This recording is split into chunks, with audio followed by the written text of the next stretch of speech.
Assalamualaikum warahmatullahi wabarakatuh.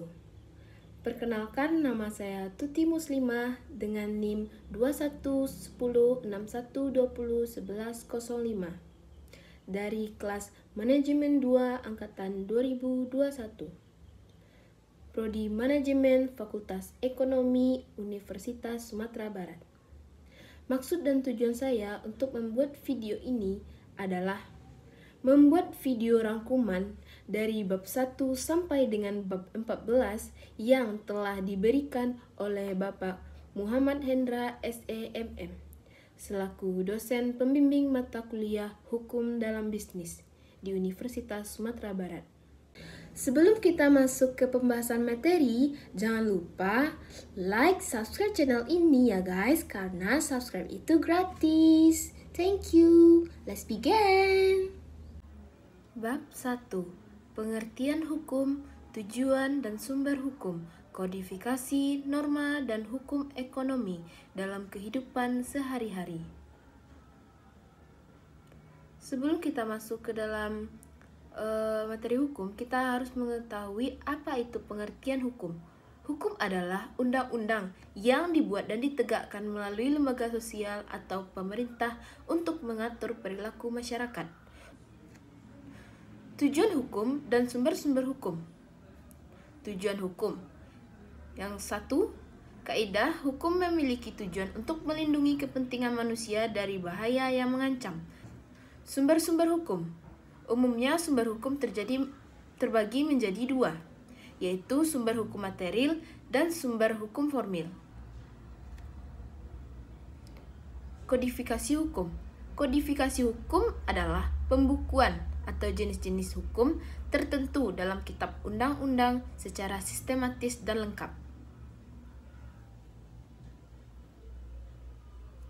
Unsur-unsur kodifikasi ialah jenis-jenis hukum tertentu, sistematis, lengkap.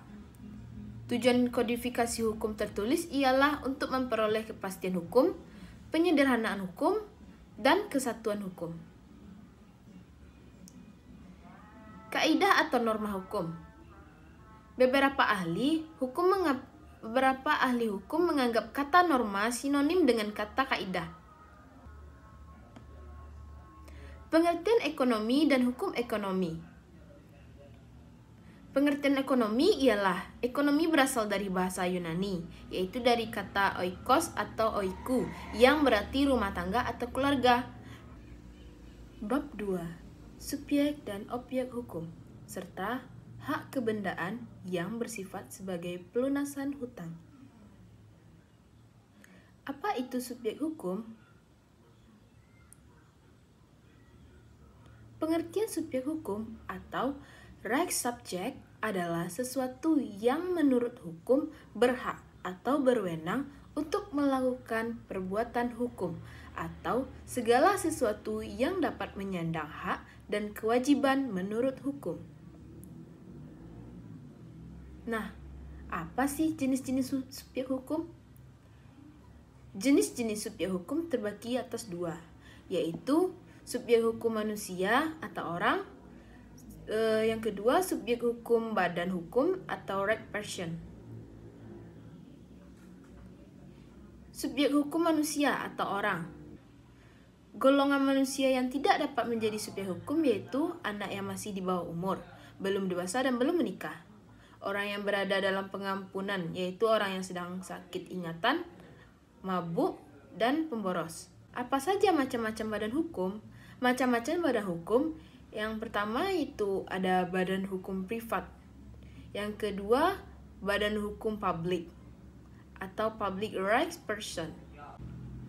Objek hukum, segala sesuatu yang bermanfaat bagi subjek hukum dan dapat menjadi objek dalam suatu hubungan hukum. Jenis-jenis benda yang objek hukum berdasarkan pasal 503 sampai dengan 504 KUH Perdata. Benda bergerak adalah benda yang menurut sifatnya dapat berpindah sendiri ataupun dapat dipindahkan. Benda dibedakan menjadi 2, yaitu benda yang bergerak karena sifatnya, yang kedua benda bergerak karena ketentuan undang-undang. Benda tidak bergerak adalah penyerahan benda, tetapi dahulu dilakukan dengan penyerahan secara yuridis. Benda tidak bergerak dibedakan menjadi 3, yaitu benda tidak bergerak karena sifatnya, kedua, benda tidak bergerak karena ketentuan undang-undang, yang ketiga, benda tidak bergerak karena tujuannya. Hak keberadaan yang bersifat sebagai pelunasan hutang atau hutang pinjaman. Hak jaminan yang melekat pada kreditor yang memberikan kewenangan untuk melakukan eksekusi kepada benda yang dijadikan jaminan jika debitur melakukan prestasi terjadi terhadap suatu prestasi atau perjanjian. Macam-macam pelunasan hutang. Yang pertama, jaminan umum, kedua jaminan khusus, aan tonder atau tunjuk, aan order, dan atas nama opname, serta hak paten. Hipotek. Hipotek adalah hak kebendaan atas benda tidak bergerak untuk mengambil penggantian daripadanya bagi pelunasan suatu perhutangan atau verbintenis. Fidusia. Fidusia adalah perjanjian asesor antara debitur dan kreditur yang isinya penyerahan hak milik secara kepercayaan atau benda bergerak milik debitur kepada kreditur. Bab 3. Definisi sejarah, pengertian, dan hukum perdata yang berlaku di Indonesia, serta sistematika hukum perdata yang berlaku. Pengertian hukum perdata menurut Profesor Subekti dalam buku Pokok-pokok Hukum Perdata. Hukum perdata dalam arti luas adalah meliputi semua hukum pokok uang mengatur kepentingan perseorangan. Hukum perdata yang berlaku di Indonesia. Yang pertama, hukum perkawinan. Kedua, hukum waris. Tiga, hukum kekeluargaan. Yang keempat, hukum perikatan. Yang kelima, hukum perorangan. Yang keenam, hukum kekayaan. Sejarah singkat hukum perdata. Hukum perdata Belanda berasal dari hukum perdata Prancis, yaitu Kode Napoleon yang disusun berdasarkan hukum Romawi, Corpus Juris Civilis, yang pada waktu itu dianggap sebagai hukum yang paling sempurna.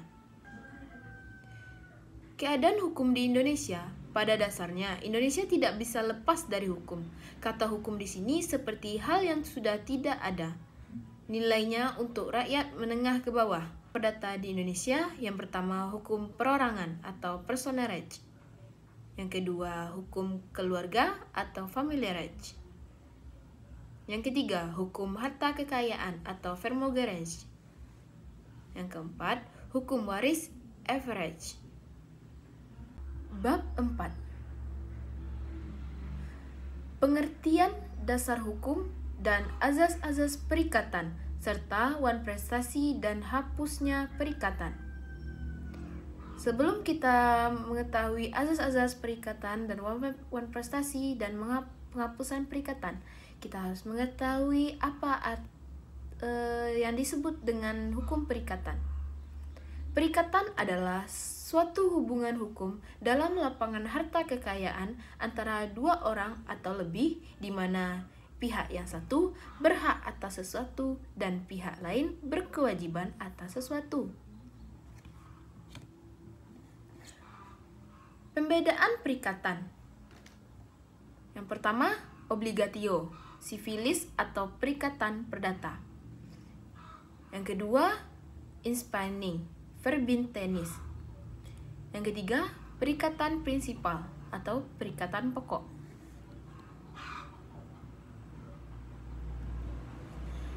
Dasar hukum perikatan. Azas-azas dalam hukum perikatan. Azas hukum adalah pikiran dasar yang terdapat dalam hukum konkret atau di luar peraturan hukum konkret di Indonesia. Azas-azas dalam hukum perikatan diatur dalam buku 3 KUHP. Prestasi dan akibat-akibatnya. Bentuk-bentuk ataupun model prestasi adalah Yang pertama, wan prestasi berupa tidak memenuhi prestasi. Yang kedua, wan prestasi berupa terlambatnya memenuhi prestasi.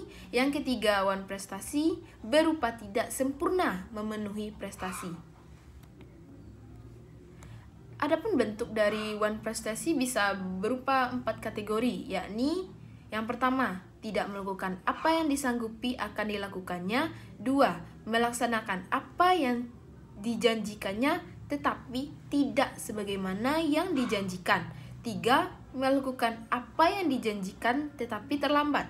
Yang keempat, melakukan sesuatu yang menurut perjanjian tidak boleh dilakukannya. Akibat-akibat wan prestasi berupa hukuman atau akibat-akibat bagi debitur yang melakukan wan prestasi dapat digolongkan menjadi 3 kategori, yaitu pertama, membayar kerugian atau ganti rugi. Yang kedua, pembatalan perjanjian. Yang ketiga, peralihan risiko.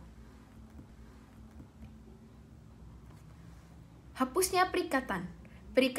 Perikatan itu bisa dihapus jika memenuhi kriteria sesuai dengan pasal 1381 KUHP. Bab 5. Hukum perjanjian baku atau standar yang pasal-pasalnya ditentukan perjanjian yang diatur di dalam dan di luar Burgerlijk Wetboek atau BW. Standar kontrak. Standar kontrak atau perjanjian baku adalah penggunaan klausula eksonerasi dalam transaksi konsumen dan perjanjian dengan beban. Yang kedua, perjanjian sepihak dan perjanjian timbal balik. Yang ketiga, perjanjian konsensual, formal, dan real. Yang keempat, perjanjian bernama, tidak bernama, dan campuran.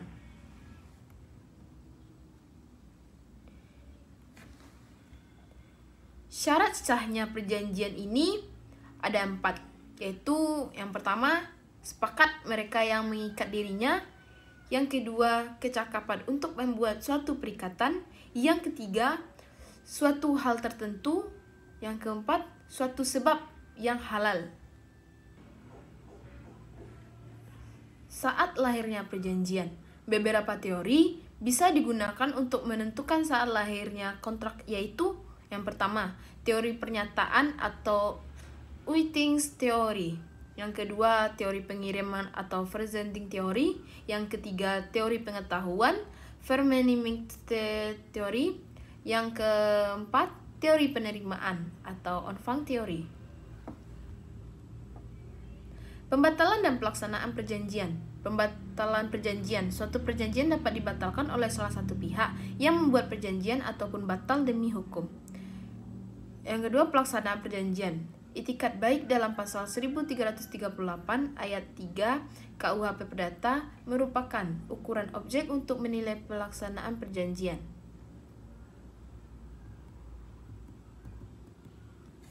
Pembatalan perjanjian.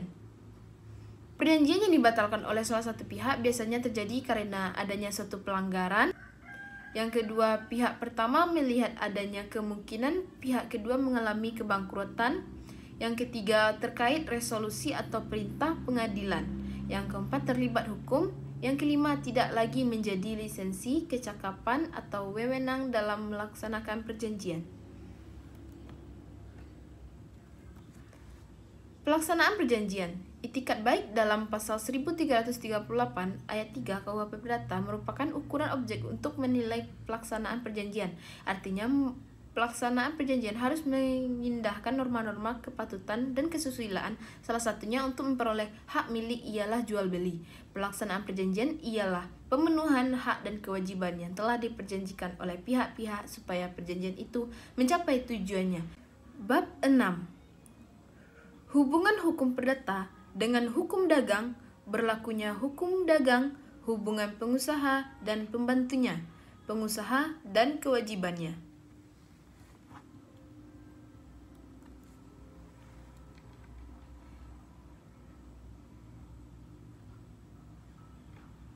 Apa hubungan hukum perdata dengan hukum dagang?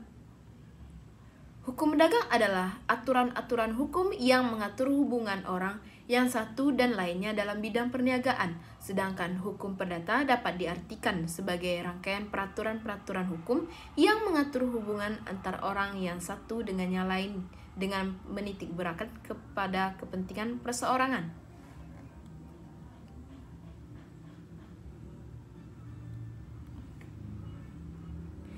Berlakunya hukum dagang. Perkembangan hukum dagang abad pertengahan Eropa tahun 1000 sampai dengan 1500 di Italia dan Prancis Selatan telah lahir di kota-kota sebagai pusat perdagangan.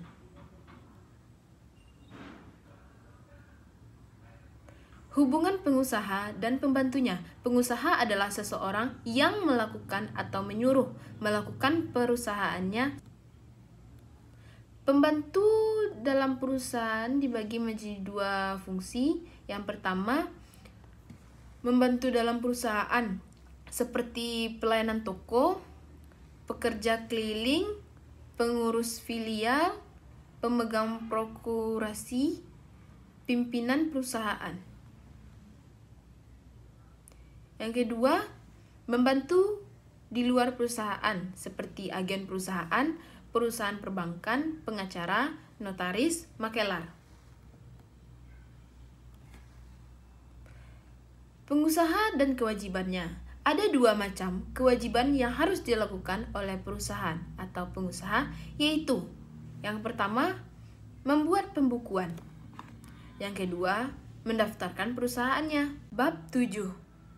Teori bentuk-bentuk badan usaha, perseroan terbatas, koperasi, yayasan, badan usaha milik negara atau BUMN. Sebelum masuk, kita harus mengetahui apakah bentuk-bentuk badan usaha dan apa pengertiannya. Badan usaha adalah kesatuan yuridis atau hukum dan ekonomis yang menggunakan modal dan tenaga kerja untuk mencari keuntungan. Perusahaan perseorangan, badan usaha berbadan hukum. PT atau perseroan terbatas. Koperasi. Badan usaha bukan badan hukum dibagi menjadi 3, yaitu firma, CV, dan persekutuan perdata. B. Perseroan terbatas. Perseroan terbatas terbagi menjadi 2 macam, yaitu perseroan terbatas tertutup dan perseroan terbatas terbuka. Ciri-ciri perseroan terbatas yaitu berbadan hukum, memiliki modal dasar berupa saham, contohnya PT Pertamina, PT Kimia Farma, C. Koperasi. Ciri-ciri koperasi ini yaitu yang pertama, bertujuan meningkatkan kesejahteraan anggota, kedua, keanggotaan atas kesadaran anggotanya dan tanpa paksaan, yang ketiga, kegiatannya dilakukan berdasarkan gotong royong, yang keempat, dijadikan oleh anggota dan untuk anggota. Contoh koperasi ini antara lain KUD, Koperasi Simpan Pinjam Unit Desa. D. Yayasan. Ada 2 jenis yayasan, yakni yayasan yang didirikan pemerintah dan yayasan swasta atau perseorangan.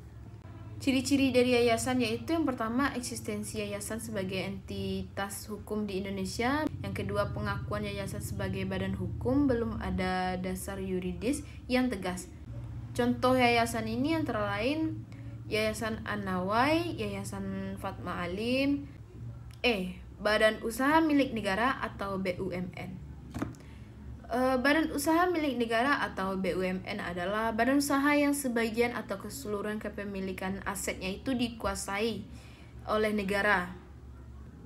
Ciri-ciri dari BUMN, yang pertama, kekuasaannya penuh di tangan pemerintah.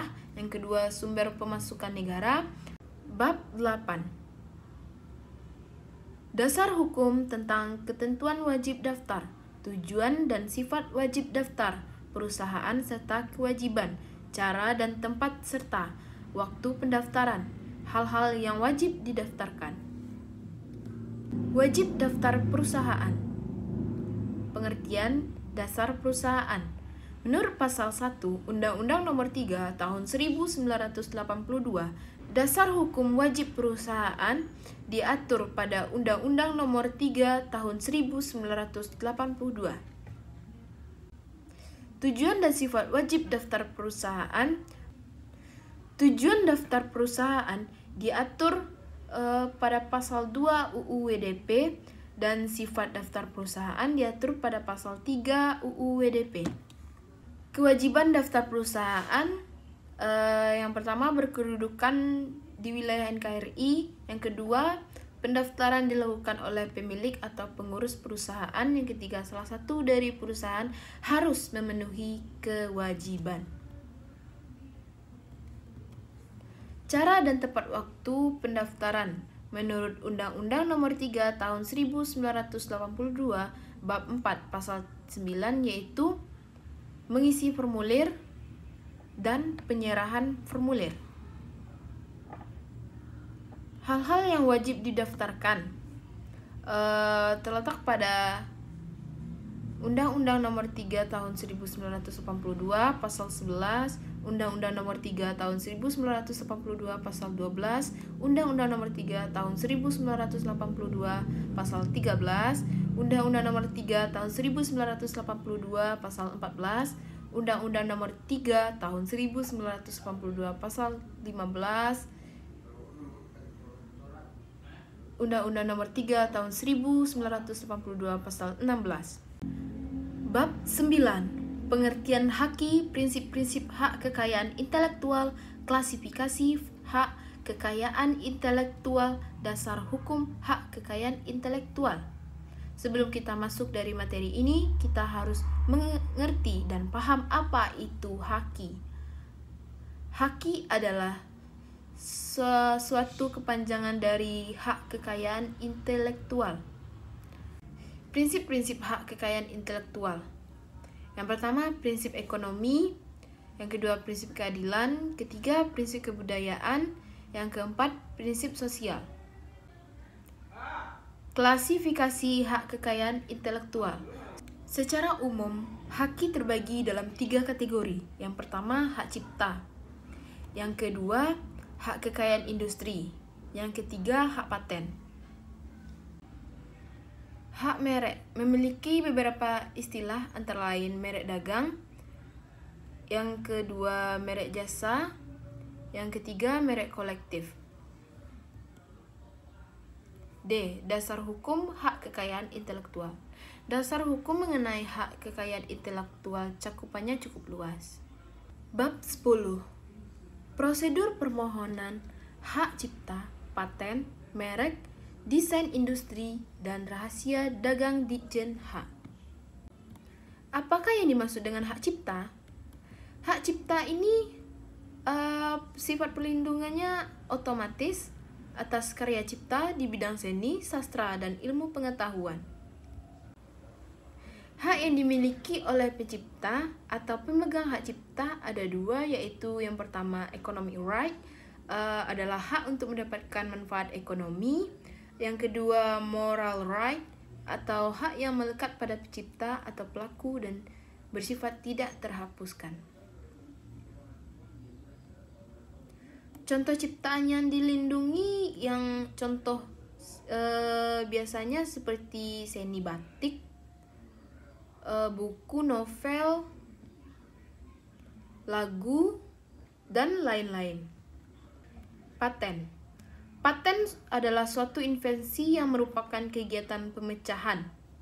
Untuk dapat diberikan hak suatu paten, dipersyaratkan yang pertama spesifik di bidang tekno, yang kedua baru, yang ketiga inventif, 4 dapat diterapkan dalam industri, yang kelima jangka waktu perlindungan 20 tahun.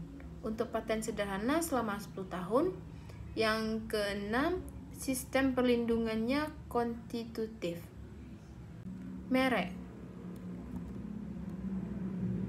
Merek adalah suatu tanda berupa gambar atau nama, kata, huruf-huruf, angka, susunan warna, atau kombinasi dari unsur-unsur yang memiliki daya pembeda, digunakan dalam kegiatan perdagangan barang dan jasa. Desain industri. adalah kreasi tentang bentuk, konfigurasi atau komposisi garis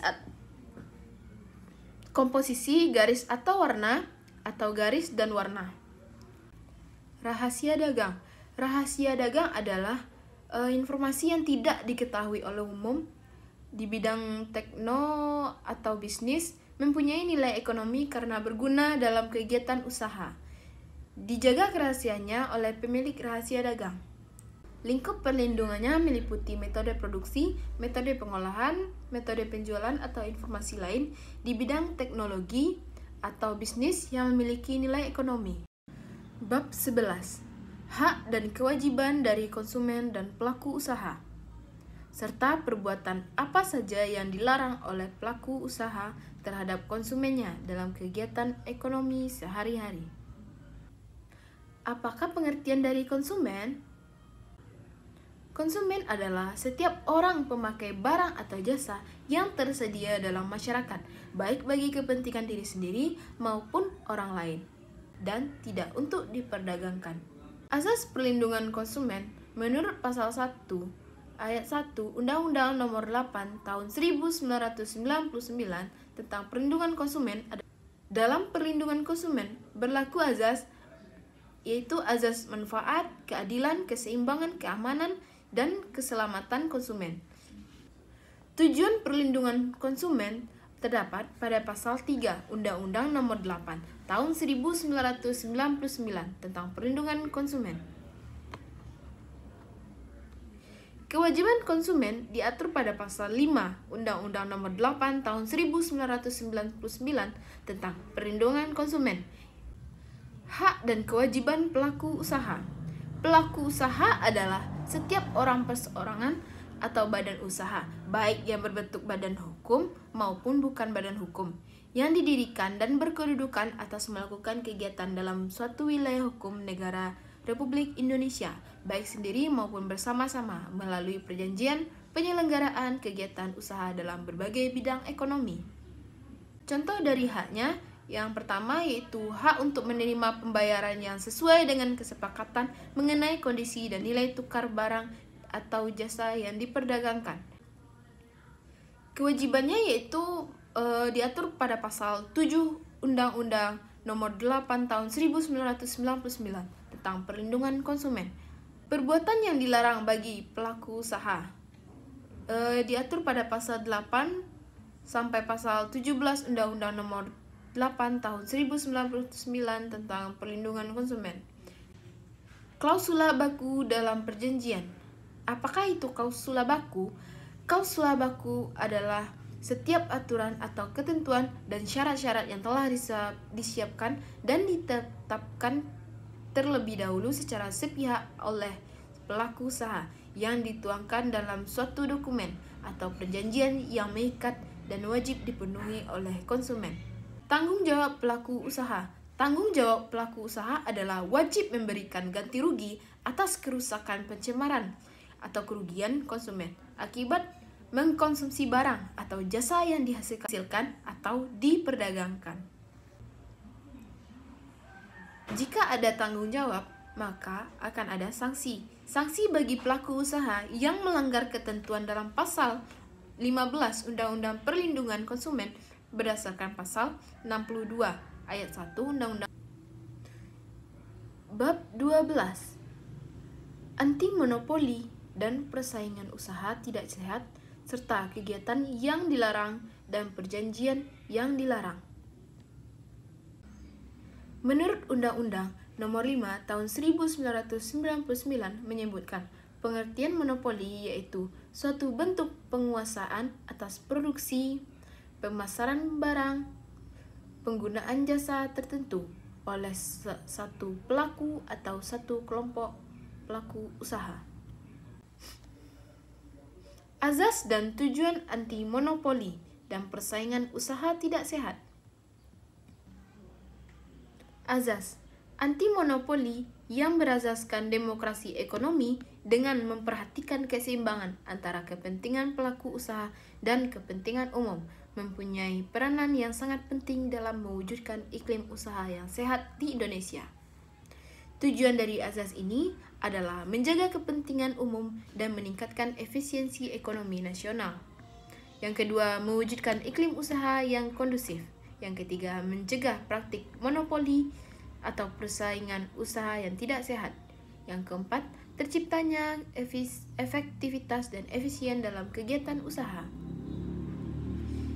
Kegiatan-kegiatan yang dilarang dalam anti monopoli ini adalah yang pertama yaitu monopoli, yang kedua monopsoni, yang ketiga penguasaan pasar, yang keempat persengkokolan, yang kelima posisi dominan, yang keenam jabatan rangkap, yang ketujuh kepemilikan saham, yang kedelapan penggabungan, peleburan, dan pengambil alihan. Perjanjian yang dilarang dalam anti monopoli ini adalah yang pertama adalah oligopoli, yang kedua penetapan harga, yang ketiga pembagian wilayah, yang keempat pemboikotan, yang kelima adalah kartel, 6 trust, yang ketujuh oligopsoni, kedelapan integrasi vertikal, 9 perjanjian tertutup, 10 perjanjian dengan pihak luar negeri. Bab 13. Hal-hal yang dikecualikan dalam Undang-Undang Anti Monopoli dan Komisi Pengawas Persaingan Usaha atau KPPU serta sanksi. Hal-hal yang dikecualikan dalam Undang-Undang Anti Monopoli ini adalah yang pertama oligopoli, yang kedua penetapan harga, yang ketiga pembagian wilayah, yang keempat pemboikotan, yang kelima kartel, yang keenam trust, yang ketujuh oligopsoni, kedelapan integrasi vertikal, yang kesembilan perjanjian tertutup, yang ke-10 perjanjian dengan pihak luar negeri. Sanksi pelanggaran KPPU ini